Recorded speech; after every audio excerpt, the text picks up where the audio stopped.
2024 Mercedes-AMG GT Coupe Revealed with AWD up to 577 HP.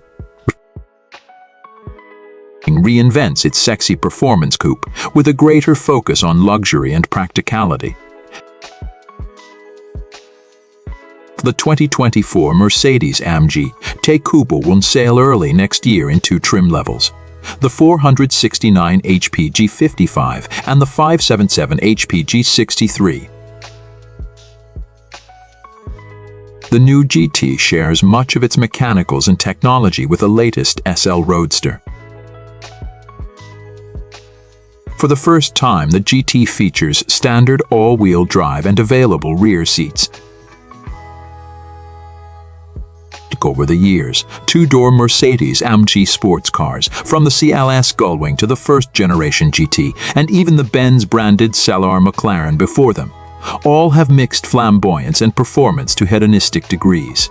But the company's go-fast wizards seem to have taken a broader approach with a redesigned 2024 GT Coupe, which, in borrowing heavily from the latest SL Roadster, embraces more of the grand touring side of the spectrum. Elegantly sculpted with a plunging snout and bulging haunches, the new Cone 192 series GT still looks the part of a six-figure rocket, yet is easier on the eyes than before. Its structure is composed of an aluminum space frame with steel, magnesium, and carbon fiber elements, and overall dimensions have increased slightly over its predecessor. It's now 7.1 inches longer, 1.6 inches wider, and carries an additional 2.8 inches between its axles. Active aerodynamic systems can be found in the front underbody as well as with the active rear spoiler. An optional aerodynamics package will bring additional front air deflectors, a more pronounced rear diffuser, and a fixed rear wing.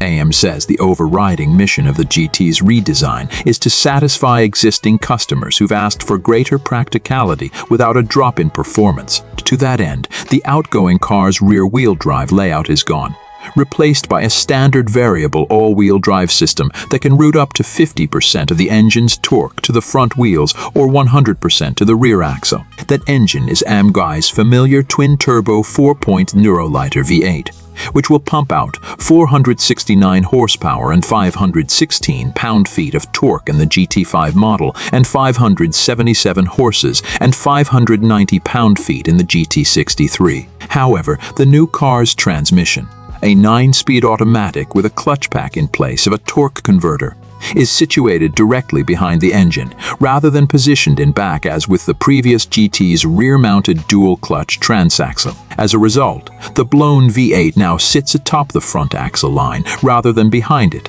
a compromise that benefits interior space at the likely expense of front-to-rear weight distribution. Additional mechanical highlights include rear-wheel steering, an electronically controlled limited-slip rear differential, an optional nose-lift system that can raise the front end 1.2 inches, and a semi-active hydraulically linked suspension with adaptive dampers. As you'd expect, AMG's Dynamic Select system offers a variety of drive modes as well as a race start launch control program. Though curb weights likely will increase beyond the 2-ton mark, the G63 should be able to hit 60 mph in around 3 seconds. Conventional cast iron brake rotors will be standard, while carbon ceramic units spanning 16.5 inches up front will be optional.